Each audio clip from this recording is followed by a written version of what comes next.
Conversa.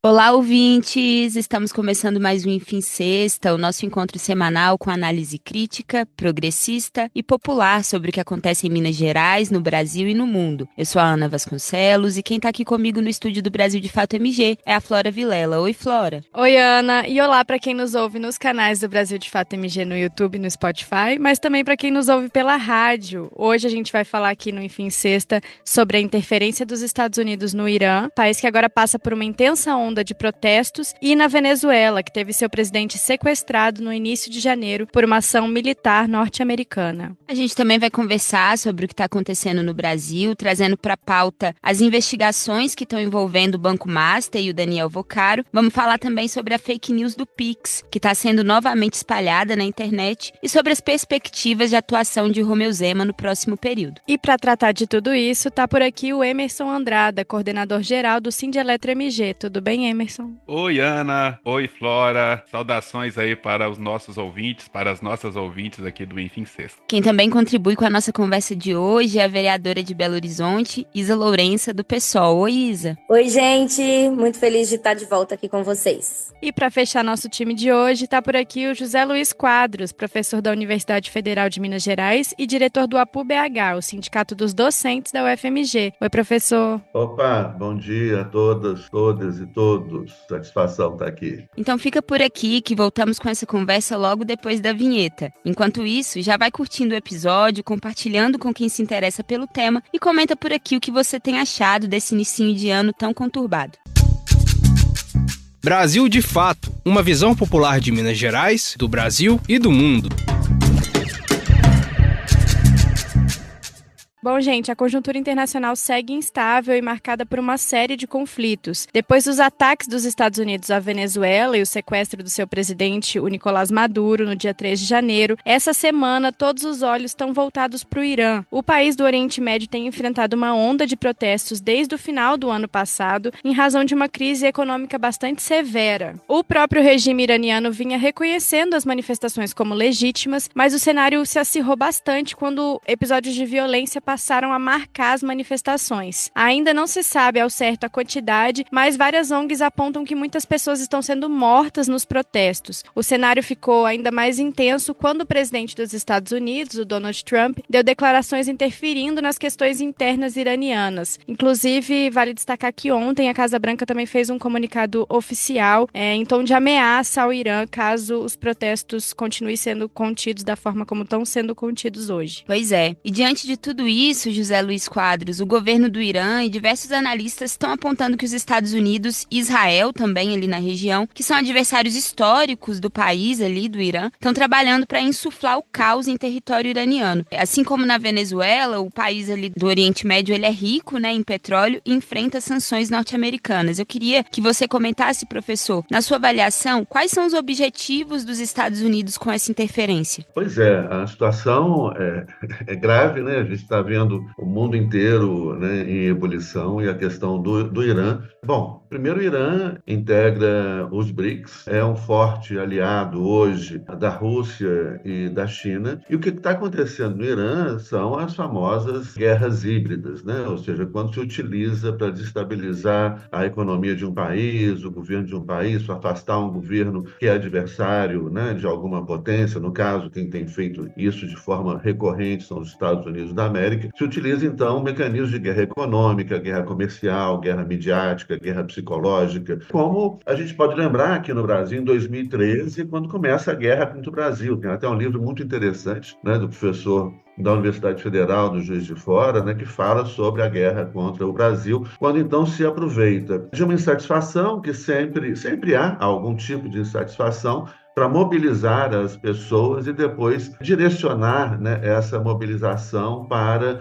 desestabilizar o governo. Ali também há infiltrados, né? É uma ação que a gente pode ver claramente de Israel e dos Estados Unidos, né, contra o Irã, na tentativa de derrubar, né, o governo iraniano e colocar um governo favorável aos interesses dos Estados Unidos e ao interesse de Israel, né, que são semelhantes ali. Os Estados Unidos, né, e o governo Trump, ele vai atacando com mecanismos de guerra híbrida os mais variados em diversos pontos do planeta, né? O ataque na Venezuela também foi um ataque, né, de guerra híbrida, utilizando a famosa guerra eletrônica, né? Alguns falam em guerra cibernética, o que aconteceu ali foi guerra eletrônica, né? Equipamentos sofisticados que os Estados Unidos dispõem, a Rússia também, a China, né? Para paralisar as defesas antiaéreas. Houve o bombardeio de determinadas localidades, né, em Caracas, para os helicópteros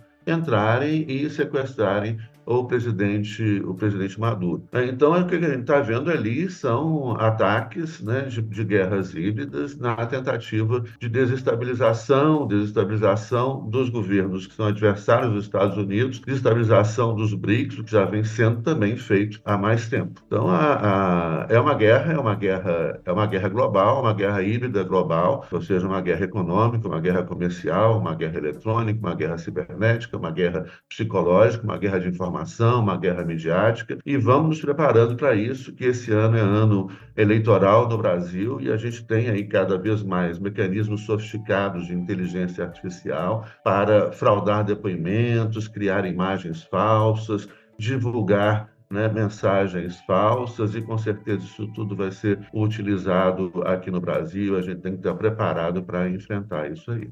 Professor, eu estou analisando aqui 2 pontos que você comentou. O primeiro deles é em relação à eleição no Brasil, porque não é à toa que os alvos para os quais a estrutura americana tem apontado são dos países ligados aos BRICS. E, sobretudo, de países ligados aos BRICS que têm uma fragilidade do ponto de vista da defesa do regime. Porque, em relação à Venezuela, há uma campanha de fragilização da imagem internacional da Venezuela que já dura décadas, né? E aí parece que teve um espaço um pouco mais favorável para que acontecesse o que aconteceu sem uma contestação internacional de grande significância. É a primeira questão. E a segunda questão é o envolvimento de Israel e os Estados Unidos num ataque ao Irã, que são países... Primeiro, os Estados Unidos já confessou a sua intenção de apropriar-se do petróleo venezuelano. O Irã é outro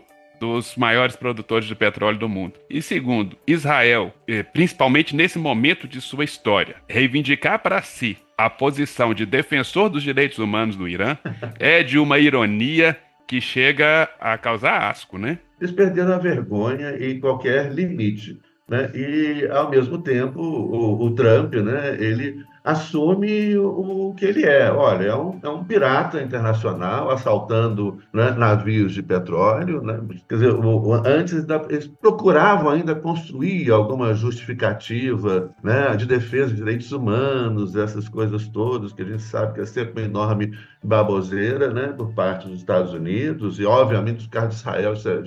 Beira não, é um cinismo ridículo, absurdo, né?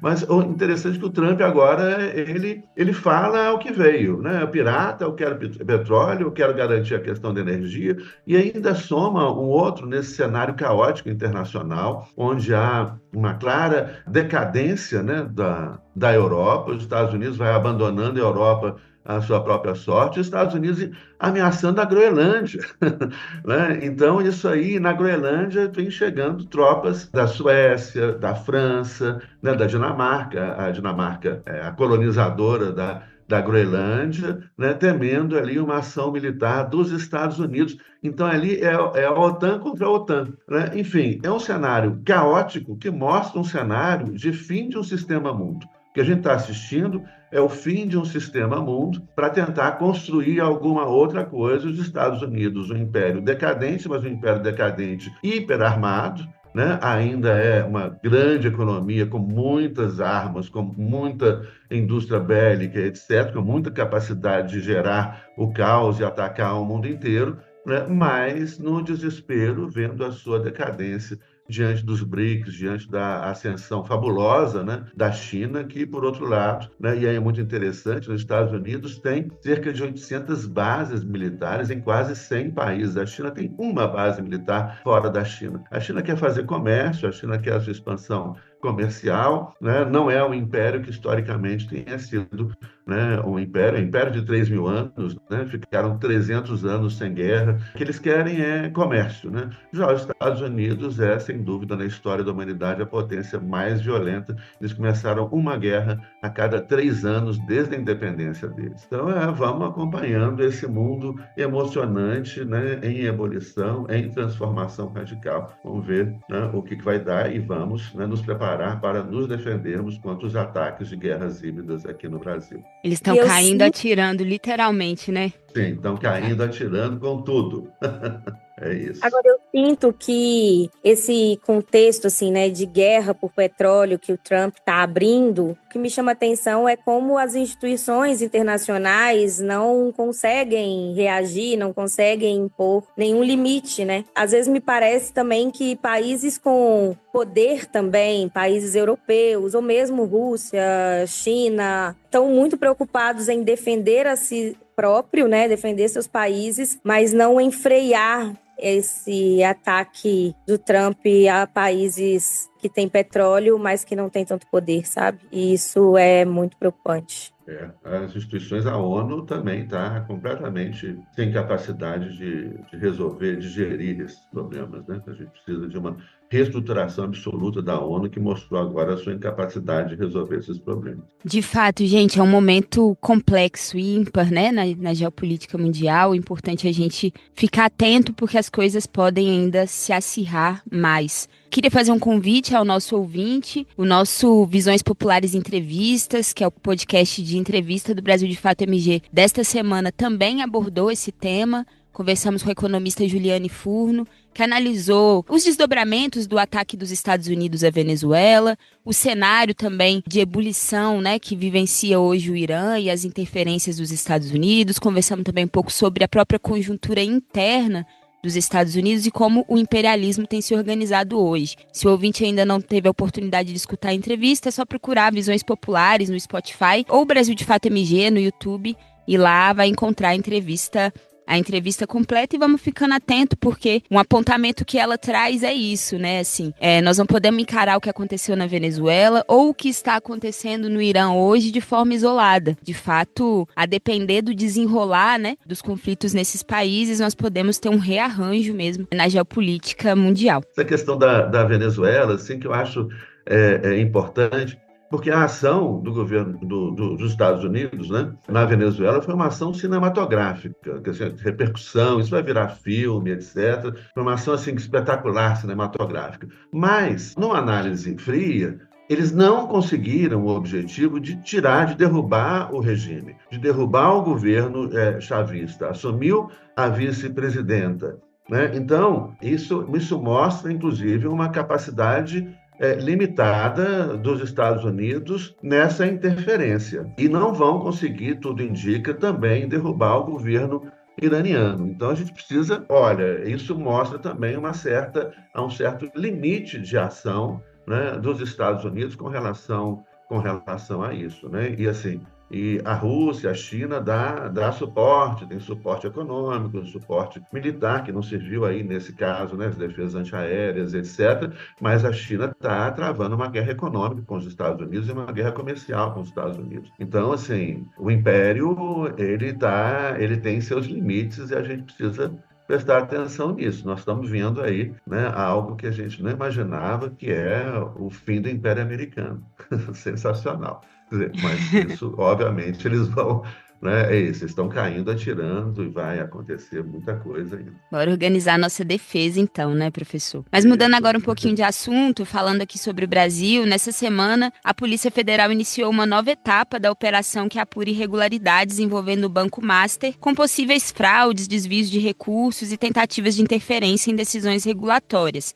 O ministro da Fazenda, o Fernando Haddad, chegou também a afirmar que o caso pode representar a maior fraude da história bancária do país. Essa discussão vem se estendendo desde o ano passado, quando Daniel Vorcari e outros 4 sócios do Banco Master foram presos, mas depois foram soltos após uma decisão da Justiça Federal. Isa, nessa nova fase, um dos alvos da operação da Polícia Federal é o cunhado do Daniel Vorcaro, o Fabiano Campos Zetel. Ele doou 2 milhões para a campanha do Tarcísio de Freitas, hoje governador de São Paulo, e 3 milhões para a campanha de reeleição, de tentativa de reeleição, né, do ex-presidente Jair Bolsonaro nas eleições de 2022. Queria entender, na sua avaliação, o que essa investigação mostra sobre a relação da extrema-direita com práticas corruptas e ilegais. Bom, eu acho que essa operação, né, essa caída de máscaras aí do Banco Master, ela é muito importante, porque essa relação que eles têm com a extrema-direita, primeiro mostra que eles fazem todo um discurso anticorrupção, né? Eles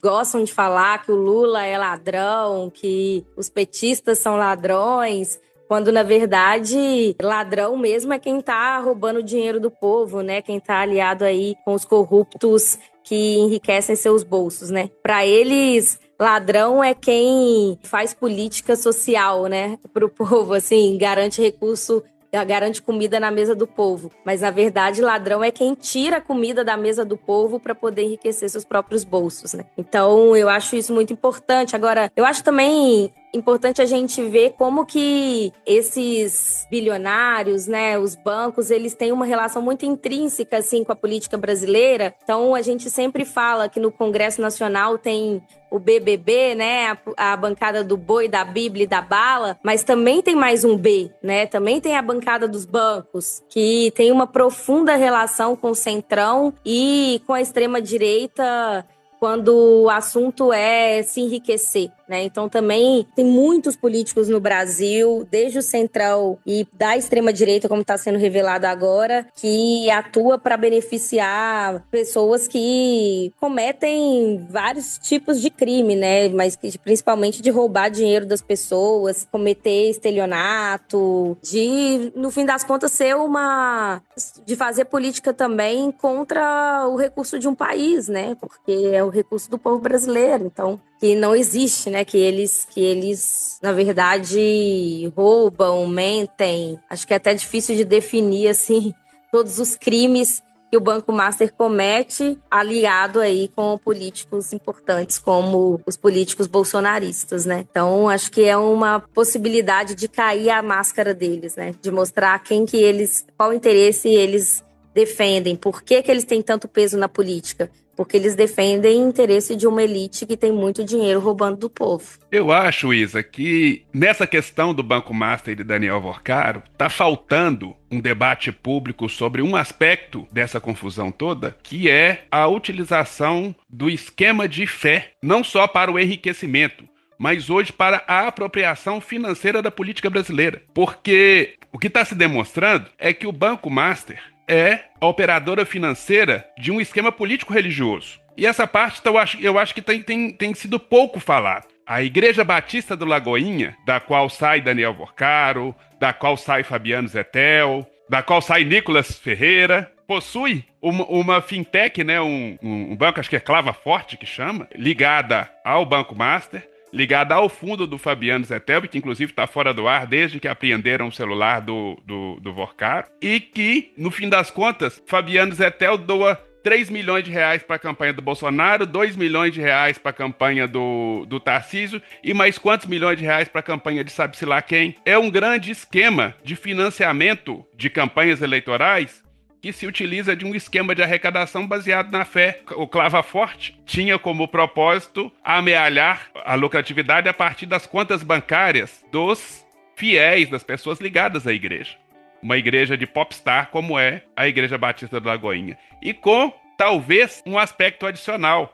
O Banco Clava Forte acaba de ser citado na CPI do INSS como um banco que estava se utilizando de contratos fraudulentos para poder receber dinheiro das contas dos aposentados do INSS. É um negócio complicado demais, complexo demais, muita coisa envolvida, mas esse triângulo, banco, fé e política, precisa ser melhor esclarecido a bem da democracia brasileira. Porque eu acho que talvez a maior ameaça à democracia brasileira hoje não seja a intervenção americana, mas esse triângulo formado pelo banco, pela fé e pela política. Totalmente de acordo, Emerson. Importantíssimo, né, a gente apurar e ajudar, né, essas pessoas a resgatar, salvar essas pessoas que estão sendo enganadas por esse esquema, né, de igrejas que são utilizadas para manipular a opinião pública, mentir, enriquecimento ilícito, etc. Importantíssimo. Pois é, e aí é uma fraude que perpassa um deboche tão grande que, inclusive, saiu a notícia ontem de que os fundos envolvidos no esquema foram batizados como os personagens da animação Frozen. Então, assim, é um deboche muito grande com a cara do povo brasileiro mesmo e que, enfim, está sendo revelado. Daqui para frente a gente tem que acompanhar com muita atenção para entender, de fato, quem eram os envolvidos e até onde esse esquema ia, né? Então, espera um momentinho que a gente já volta para continuar a nossa conversa no Enfim Sexta. Brasil de Fato, uma visão popular de Minas Gerais, do Brasil e do mundo.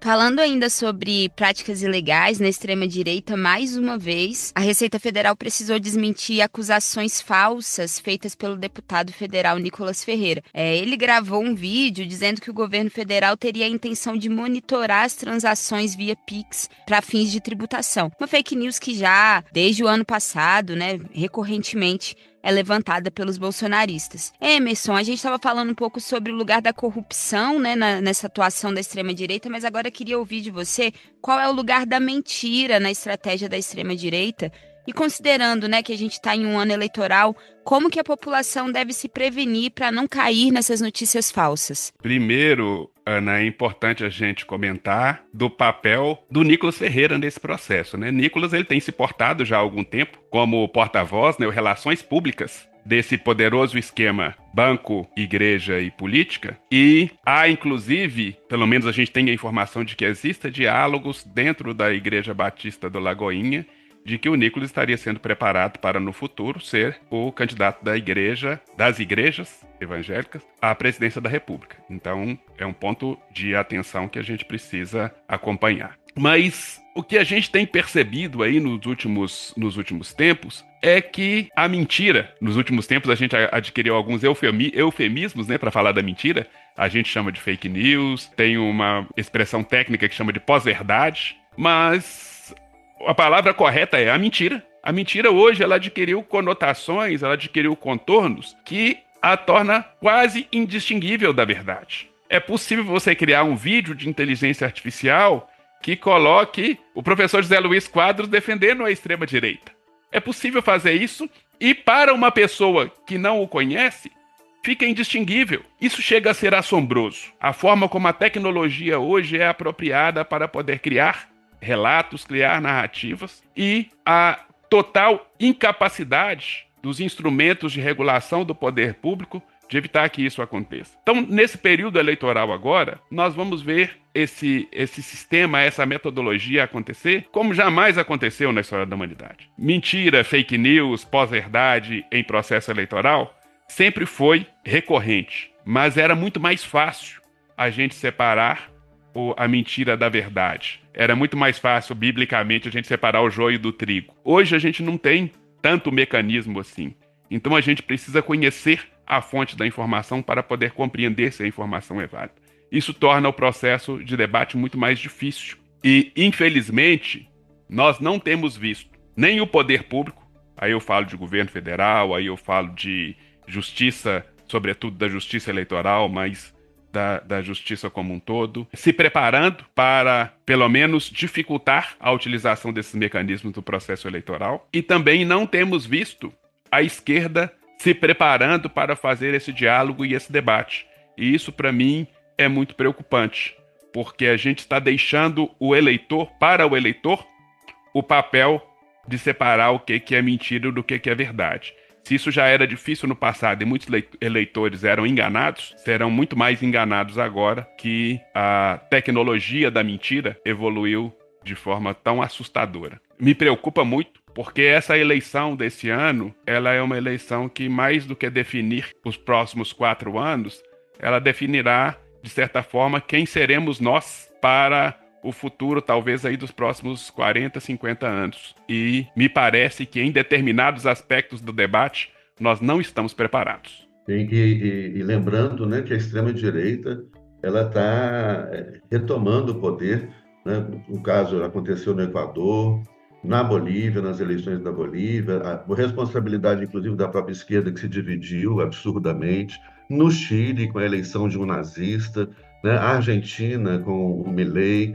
Então, é muito preocupante. Nós não podemos permitir que a extrema-direita assuma o poder no Brasil, né? E é isso, a gente tem que fazer um amplo debate, né, e usar todos os espaços, inclusive aqui a gente podia promover esse debate para, sabe, tentar encontrar mecanismos de defesa, né, contra essas fake news, contra essas mentiras que, como disse o Emerson, né, são feitas de forma extremamente sofisticada, né? Não dá para separar o joio do trigo, a verdade da mentira. Se a gente não compartilha os fatos, né, se as pessoas não compartilham os fatos, as pessoas não compartilham uma verdade, acaba a sociedade, acaba tudo, é o caos total. É muito séria essa situação e a gente precisa debater e encontrar mecanismos de defesa. Bom, gente, então a gente está quase chegando ao fim do nosso programa, mas falando aqui de Minas Gerais, na última quinta-feira, essa semana, o governador Romeu Zema sancionou o orçamento de 2026 com um déficit de 5,2 bilhões de reais. Poucos dias antes, ele tinha publicado um decreto que amplia o período em que os ex-governadores e ex-vice-governadores têm direito aos serviços de segurança custeados pelo Estado. Essa medida foi bastante criticada por economistas por aumentar bastante os gastos públicos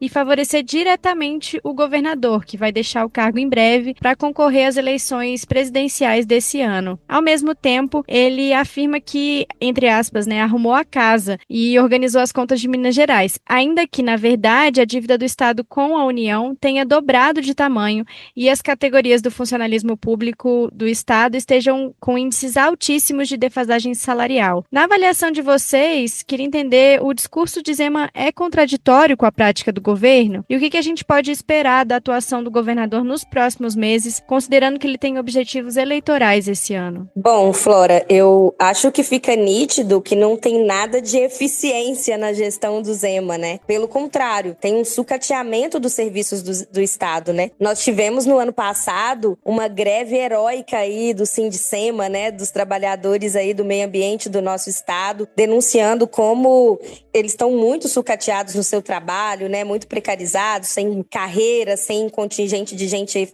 suficiente. Então, o Zema não é eficiente em proteger o nosso maior bem, que é as nossas riquezas naturais, a privatização da Copasa, né? Então, não é eficiente em proteger a nossa água e não é eficiente nem para poder fazer aquilo que ele disse que faria, né? Que é fechar as contas com superávit no Estado. Pelo contrário, né? Ele faz tudo isso em nome de um regime de contingência de recurso, de que precisa economizar, mas ao mesmo tempo a gente vê que ele dá muito dinheiro para os seus próprios amigos, com aumento salarial, com isenção de imposto para as locadoras de carros que financiam sua campanha. Ele também gasta muito recurso do Estado com si mesmo, né? Tanto o aumento de 300% do seu próprio salário, como agora utilizar o recurso do Estado para sua segurança própria, né? Logo ele que quer Estado mínimo para todo mundo, né? Que quer que as pessoas que não morarem nos centros regionais e que não tiverem recurso possam ficar sem água. Então, as pessoas podem ficar sem água se não tiverem recursos. Agora, ele tem que ter a sua segurança garantida pelo próprio Estado, né? Com recurso do povo mineiro. Então, é uma grande hipocrisia o que o Zema tem feito na vida do povo de Minas Gerais, e eu acho que o nosso grande desafio é como demonstrar isso para as pessoas nas próximas eleições, né? Tanto mostrando quem é o vice-governador atual, o Matheus Simões, né, que é totalmente alinhado com essas medidas desumanas do Zema e com os interesses próprios na política e não com o interesse público na política, quanto demonstrar também quem é o Romeu Zema, que quer aí alcançar voos na política nacional. E a gente tem o dever de mostrar para o Brasil o que ele faz de verdade aqui no nosso estado. Talvez o governo Zema, Isa, seja um dos governos mais didáticos da história do estado de Minas Gerais. Porque um sujeito que se elegeu dizendo-se um outsider da política, que não compactuava com os velhos métodos da política, afinal, inclusive, se elegeu para um partido com o nome de novo. Muito rapidamente aprendeu como colocar a política a serviço da oligarquia que ele representa. Muito depressa ele aprendeu. Então, a gente percebeu que no começo do governo dele, há quase 8 anos atrás, ele entrou meio tateando no escuro, e de repente ele entendeu como os mecanismos funcionam, colocou os mecanismos a serviço da estrutura que ele representa. Tá aí as isenções de impostos para locadoras de veículos, a defesa intransigente da mineração que ele faz dentro do estado de Minas Gerais e a apropriação das estruturas políticas com a nomeação de gente do Partido Novo, a nomeação de aliados e agora a ampliação da proteção policial a governadores, mirando, obviamente, o seu afastamento do governo do estado, que segundo consta está por cerca de 80 dias. Então é irônico, mas também é bastante didático. E concordo com vocês, o nosso grande desafio é mostrar isso para Minas e para o Brasil, para que a gente não tenha a repetição desse cenário com a eleição de Matheus Simões aqui em Minas, e também para que a gente não transfira para o Brasil o ônus de precisar conduzir o governo de um político tão nefasto, tão absurdo, como diria o nosso professor José Luiz Quadros, tão horroroso como é o governador Romeu Zema e quem vem junto com ele. Exatamente, Emerson. E é isso, lembrar, olha, a direita e a extrema-direita, que é tudo farinha do mesmo saco, eles radicalizam, né, quando necessário, o fascismo, o nazismo é sempre a força de reserva do capitalismo, eles necessitam da mentira, né? Eles necessitam do ódio, da raiva, que se transforma em ódio, e da mentira. Sem isso, a extrema-direita não existe, não sobrevive. E a nossa tarefa é mostrar para as pessoas, ajudar as pessoas a enxergarem, né, o que está sendo, o que está acontecendo, né? Porque as coisas estão assim cada vez mais claras, talvez tão claras assim que esteja até machucando os olhos. Né? Mas a gente precisa enxergar, a gente precisa ajudar as pessoas a enxergarem isso aí para saírem das garras, né, desses mentirosos, né, desses sujeitos horrorosos, falsos pastores, né, corruptos e etc. Isso é a nossa tarefa esse ano e aí estamos juntos nessa luta. Com certeza. E é isso, gente. O nosso Enfim Sexta de hoje vai ficando por aqui. Professor José Luiz, Emerson, Isa, queria agradecer a participação de vocês. Eu agradeço imensamente mais essa oportunidade, desejo a todos, a todas e a todos um excelente 2026, esse é o nosso primeiro programa do ano, né, dessa bancada aqui, um excelente 2026 para todos nós, com muita luta, mas também com muito resultado positivo para o nosso povo que merece.